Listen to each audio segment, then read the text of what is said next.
안녕하세요. 가끔씩 남의 사연을 들으며 울고 웃던 사람인데 오늘은 제 이야기를 적어볼까 합니다. 저도 사실 제가 이렇게 이야기를 적게 될 줄은 몰랐네요. 저는 30대 여성이고 3년간의 결혼 생활 끝에 이혼을 하게 되었습니다. 친정아버지께서 오래전부터 한자리에서 길게 빵집을 하나 하셨어요. 예전에는 동네 장사기는 하지만 단골도 많고 장사가 잘 되었는데 시간이 지나면서 프랜차이즈도 많이 생기고 빵도 유행을 타다 보니 손님들이 조금씩 줄어드는 게 눈에 보이더라고요. 아버지의 영향으로 저는 해외 제과제빵 유학을 다녀온 뒤였는데 아버지께서 빵집을 같이 해보지 않겠냐는 제안을 하셨어요. 원래는 제과 겸 연구팀에 지원을 하려고 다녀온 유학이지만 장사가 생각보다 안 돼서 어려운 아버지를 못 본 채 할 수도 없고 사업을 해보는 것도 저에게 나중에 도움이 되지 않을까 하는 생각에 아버지를 도와주기 시작했습니다. 가게는 내부부터 새 단장을 시작하여 카페를 겸한 빵집으로 바꿨고 그 과정에서 초반에는 가게 확장이며 돈이 참 많이 들었지만 지금은 직원이 10명이 넘어갈 정도로 규모가 커졌습니다. 남편은 사업을 확장하고 있던 그 시기에 만나게 되었습니다. 제가 동물을 참 좋아하는데 여건상 키울 환경이 안 되었어요. 가게 일이 바빠 집에 있는 시간도 거의 없었으니까요.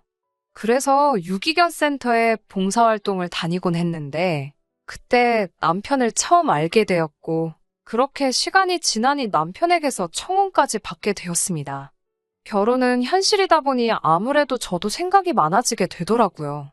남편은 이혼 가정에서 자라왔고 아직 대학생인 신우와 경제적 능력이 없는 시어머니 때문에 남편이 실질적인 가장 노릇을 하고 있다는 사실 때문이었습니다. 남편의 직장이 대우가 나쁜 편은 아니었지만 현실적으로 남편에게 딸린 식구가 있다 보니 남편의 청혼에도 바로 대답을 하지 못했었어요. 제가 속물처럼 느껴지기도 했지만 결코 사랑만으로는 행복할 수 없다는 걸 알기 때문에 현실적인 부분에 대해서 한번 이야기해보기로 했습니다. 남편도 솔직히 결혼하자마자 바로 경제적인 도움을 끊는 건 어려울 것 같다고 솔직하게 이야기해주더군요. 하지만 여동생이 곧 대학 졸업을 앞두고 있고 이후에 취직을 하게 되면 그때부터는 지원을 끊을 수 있다고요. 당장은 한 달에 50만 원씩은 다달이 보내야 할 것 같다는 말에 안 된다고 말할 수도 없었습니다. 오히려 둘러대지 않고 사실대로 말해준 부분에 고맙기까지 했어요. 한편으로는 남자가 자기 집안 형편이 어려운 이야기를 하는데 그것만으로도 얼마나 자존심이 상했을까 하는 생각이 들었고 어떻게 보면 집안의 기둥을 제가 뽑아오는 거나 마찬가지니 그 정도의 책임은 질 수 있다고도 생각했어요. 말한 대로 시댁에 지원하려고 한 금액도 그렇게 큰 편은 아니었고요.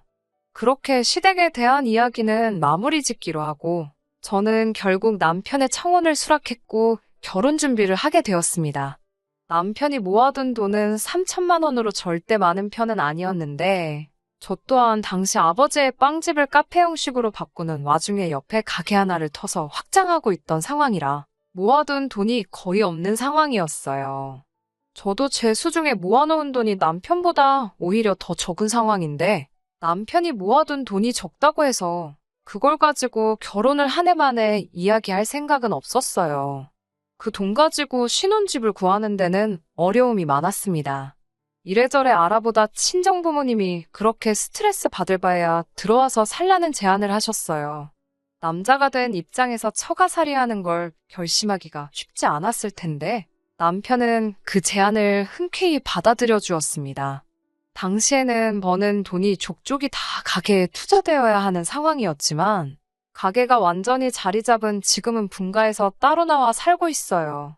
그 이후로 참 많은 게 순식간에 생각지 못한 방향으로 흘러가더라고요.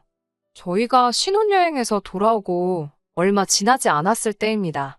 시어머니가 기니할 이야기가 있다고 하시면서 밖에서 식사를 같이 하자고 하셨습니다. 그리고 당일날 약속 장소에 나가니 시어머니께서는 낯선 남자분과 함께 계시더라고요.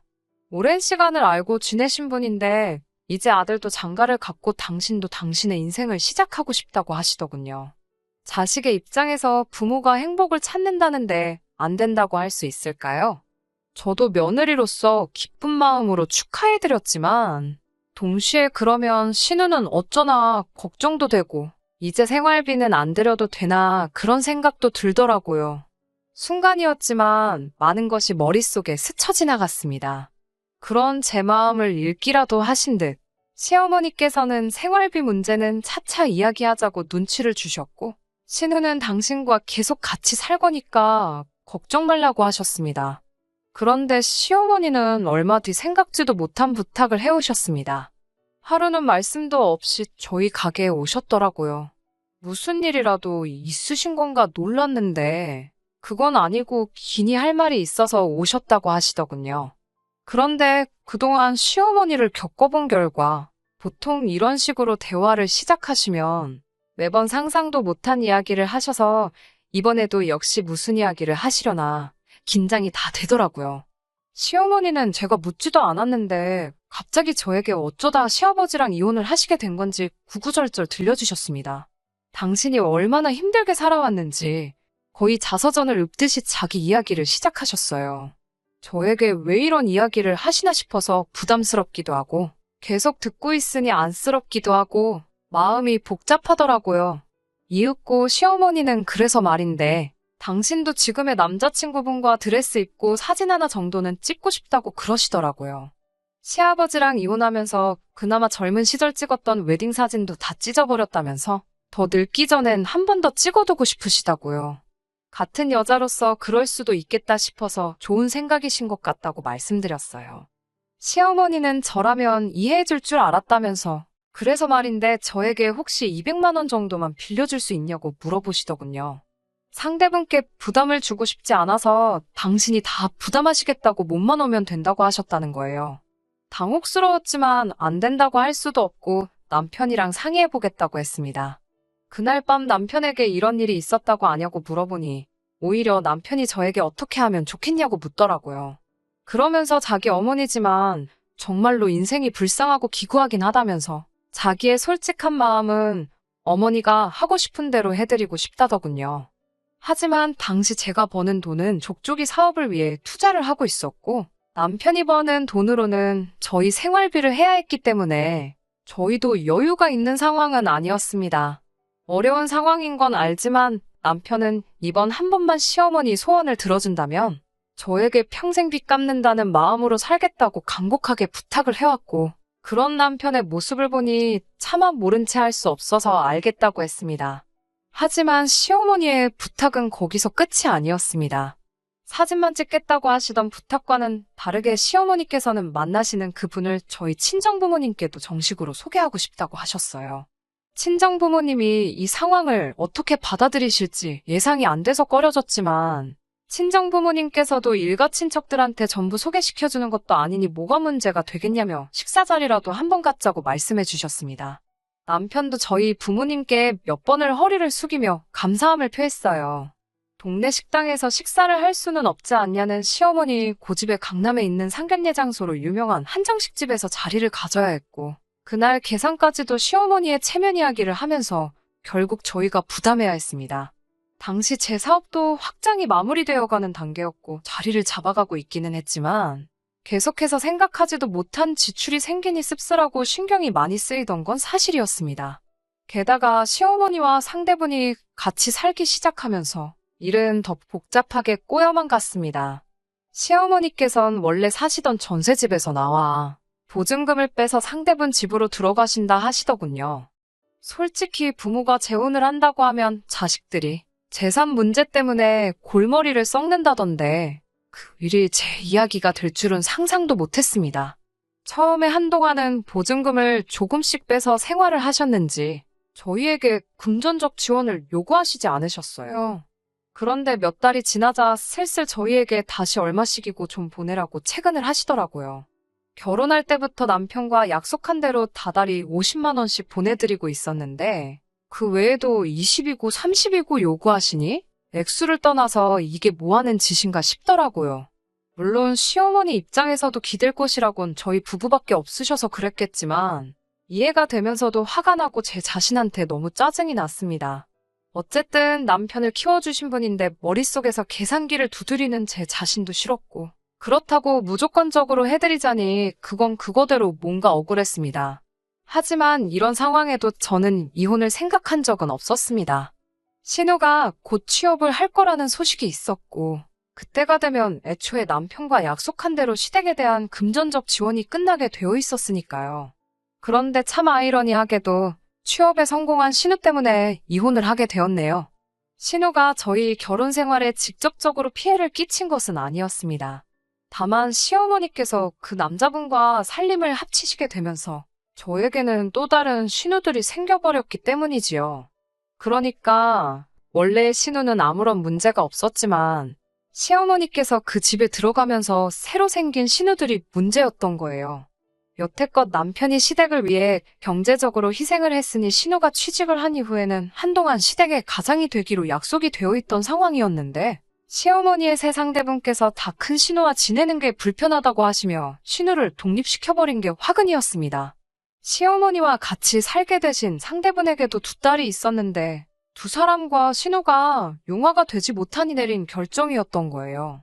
취직 후 시어머니를 부양하기로 했던 신우가 그렇게 내쫓기듯 독립을 하게 되면서 신우도 마음이 많이 상했기도 하고 이제 자기 인생을 준비해야 하니 남편이 하는 만큼만 도와드리고 그 외에는 자기도 아무것도 더 해주고 싶지 않다고 말해왔습니다. 그렇게 되고 나니 남편도 시어머니에게 보내주던 지원금을 끊어버릴 수 없는 상황이 되었고요. 계획한 것과는 자꾸 다른 상황이 생겨나니 난감했지만 어떻게든 좋게 해결해보려 최대한 마음 쓰지 않으려 하고 좋은 게 좋은 거다라는 생각으로 노력하고 있었습니다.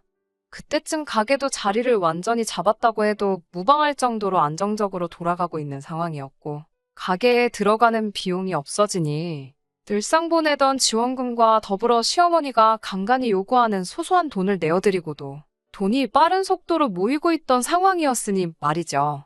그렇게 다달이 100만 원에 가까운 금액을 시댁에 보내면서도 돈이 잘 모여서 저희는 신혼 때부터 시작한 초가살이 생활 청산하고 전세긴 하지만 우리 보금자리를 구해서 독립해 나올 수 있었습니다. 그렇게 저희도 자리를 잡아가고 있고 결혼할 때 시장과 비교해서 달라진 상황에도 저는 최대한 마음 쓰지 않으려 노력했건만 저의 이런 마음 씀씀이를 시어머니는 아주 당연한 일로 생각했던 것 같고 오히려 저에게서 얼마나 더 빼먹을 수 있을지 간을 보고 있었다는 사실을 알게 되었습니다. 어느 날 시어머니가 아침부터 가게로 찾아오셨어요. 처음 시어머니의 상대분을 친정부모님께 소개할 때 데리고 나온 이후로 단 한 번의 교리 없이 남처럼 지내온 상대분의 두 딸들과 함께요. 그날 이후로는 얼굴 한번 마주친 적도 없고 말 한마디조차 나눠본 적 없는 그 두 사람을 무슨 바람이 불어서 가게까지 데리고 왔나 싶었죠. 장사 준비를 위해 빵을 굽고 준비를 하고 있던 와중이라 저는 계속 일을 하고 있었는데 시어머니가 두 딸을 가게 이리저리 데리고 다니며 구경을 시켜주고 있더라고요. 대수롭지 않게 생각하고 일을 하고 있는데 시어머니 입에서 이 정도면 일하기에 답답하지도 않고 며느리가 주인이니 힘들지도 않지 않겠냐 뭐 이런 말을 하더라고요. 이상한 초기 발동에서 그냥 넘어갈 수도 있었지만 짚고 넘어가야겠다는 생각이 들더라고요. 그게 무슨 말이시냐 물어봤더니 얘들이 얼마 전에 제빵기능사 자격증을 땄다고 언제부터 출근시키면 좋겠냐고 저에게 물어보시더군요. 말인즉슨 두 딸들 취직을 시켜달라는 말인 줄 알고 친정아버지도 기술자시고 저도 유학까지 다녀온 기술자라 빵 쪽에는 아직 사람이 필요하지도 않고 앞으로도 구할 생각이 없어서 그건 좀 불가능할 것 같다 대답했더니 시어머니가 이야기했던 거랑 다르지 않냐고 성질을 내시며 여태까지 자격증 딴다고 가르친 돈도 있고 하니 당장 내일부터라도 출근을 시킬 거라고 약속은 지키라 말하며 알아서 하라 소리를 치시곤 돌아가셨습니다.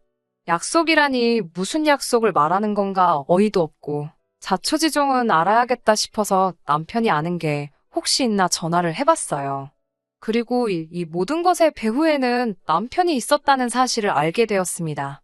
집에 돌아와 시어머니와 있었던 일을 이야기하며 왜 저러시나 모르겠다 안감해하며 넋두리를 하고 있었어요. 그런데 남편의 표정을 보아하니 뭔가를 숨기고 있다는 느낌이 들더라고요. 남편이 뭔가를 말할까 말까 고민하는 것처럼 보이기에 얼굴이 왜 그러냐고 혹시 나한테 안 한 말이 있냐고 물어봤어요. 남편은 그제서야 새 신우들 취직에 관한 거니 실은 자기가 시어머니에게 한 말이라고 모든 걸 털어놓더군요. 자기 딴에는 새 신우들이 취직도 못하고 변변찮게 지내는 와중에 시어머니께 들어가는 생활비가 더 늘어나고만 있는 상황이니 차라리 그 둘을 취직시켜주면 그 집살림에 조금 더 보탬이 되지 않겠냐 하는 생각을 했다고 하네요. 어떻게 그런 생각을 나랑은 상의도 없이 마음대로 정할 수 있느냐 따졌더니 자기 딴에는 일석이조라고 생각해서 한 건데 왜 자기 탓을 하느냐고. 시댁에 생활비 보내는 것도 줄일 수 있고 이참에 신우들 써서 저도 좀 쉬엄쉬엄 일할 수 있지 않느냐고. 게다가 장인어른도 마음 편히 은퇴하실 수 있는 여건을 마련해주는 거나 마찬가지니 자기한테 고마워하라고 하더라고요. 아무리 가져다 붙이면 이유라지만 어이가 없었어요. 저도 경력으로만 따지면 저희 아버지에 비할 바는 아니지만 저는 이미 어릴 적부터 쭉 제빵 쪽에 교육을 받아왔고 나름 해외에 유학까지 다녀온 유학파인데 남편은 당장 그 둘에게 일자리를 마련해주면 가게는 신경 안 써도 되지 않느냐고 말하는 게 마치 저에게는 이제 갓 자격증을 딴 새 신우들이 충분히 그 정도는 만들 수 있지 않느냐는 말처럼 들렸어요. 아버지의 평생과 저희 청춘을 아무나 할 수 있는 일로 치부해버린 거죠. 거기에 언제부터 가게에는 그렇게 신경을 썼다고 대청소라도 도와달라면 피곤하다고 빼기만 했던 주제에 어디서 자기 마음대로 사람을 구하고 뭘 시키고 어디서 이제 자격증에 잉크도 마르지 않은 초짜 2명 데려다가 가게를 운영해라 마라 소리도 하고 아주 운영까지 하려 드는 것도 어이가 없었습니다. 기분이 확 나빠져서 남편한테 대한민국의 제빵 경력자가 얼마나 많은지는 아냐고 사람이 필요하면 내가 구하고 그런 초짜들은 돈 주고 쓸 생각도 없다고 한마디 했습니다. 남편은 지금 말 다 했냐고 자기 동생들을 무시하냐는 말도 안 되는 소리를 하더라고요. 정말 어이가 없어서 언제부터 그 아저씨네 딸들이 당신 여동생이 된 거냐고 한마디 했죠. 정신 좀 차리라고 힘들게 살아오신 어머니한테 효도하고 싶은 마음이 굴뚝 같은 건 알고 있고 말릴 생각도 없지만 이건 너무 도가 지나친 거 아니냐고 이건 효자가 아니라 호구라고 한마디 해줬어요.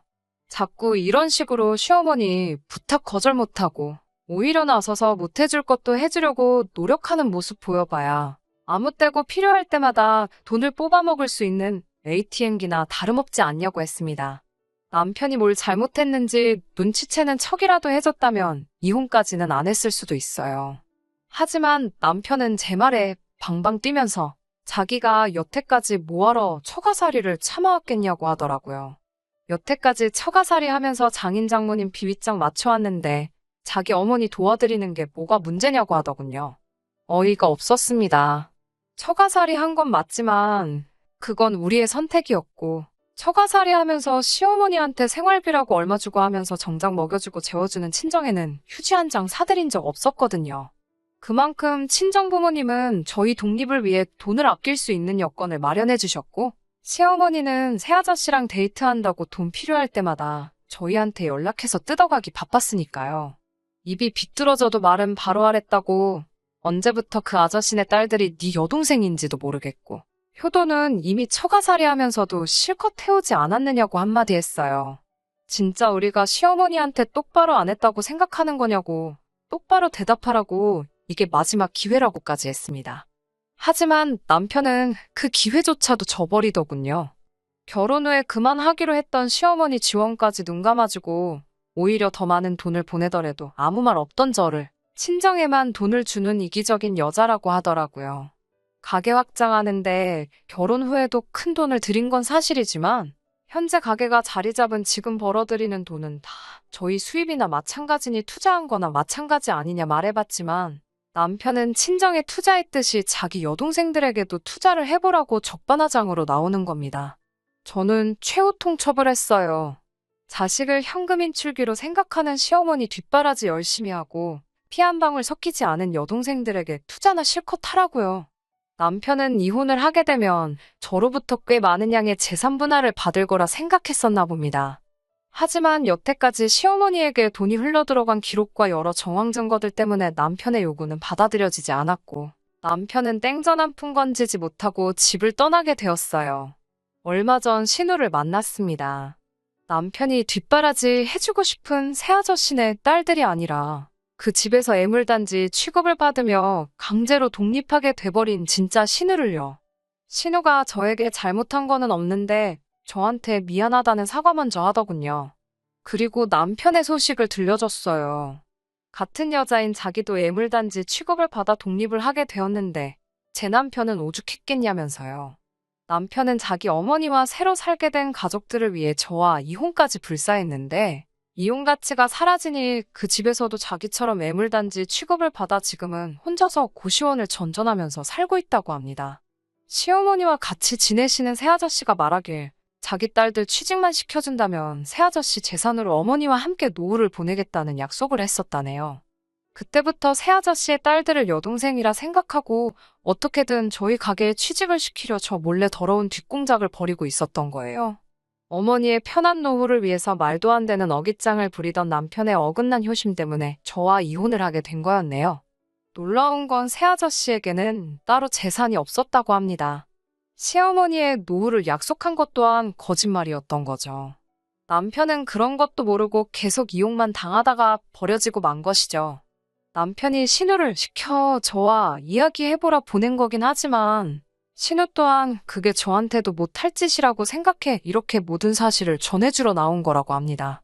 잘 헤어진 거라고 그 집구석하고 계속 연붙이고 있으면 좋은 꼴 못 봤을 거라며 남편의 부탁을 받고 왔지만 저에게 사과를 해주고 싶어 이렇게 자리에 나온 거라 하더라고요. 가게는 전에 없이 바쁘게 잘 돌아가고 있어요. 함께 힘든 시간 이겨내고 행복하게 살 계획이었지만 제 믿음을 저버린 사람과는 더 이상 함께 할 수 없을 것 같네요. 끝까지 저를 이용만 하려고 했던 남편과 시어머니가 얼마나 잘 살지는 모르겠지만 적어도 사소한 욕심 때문에 저를 놓치게 된 걸 매일같이 땅을 치고 후회하며 지냈으면 하는 바람이에요. 제가 조금 이기적이었을까요? 아무튼 제 이야기는 여기서 끝마치도록 하겠습니다. 끝까지 들어주셔서 감사합니다. 오늘의 사연은 여기까지입니다. 구독과 좋아요, 알람 설정 부탁드리고 더 좋은 사연으로 다시 찾아뵙겠습니다. 감사합니다.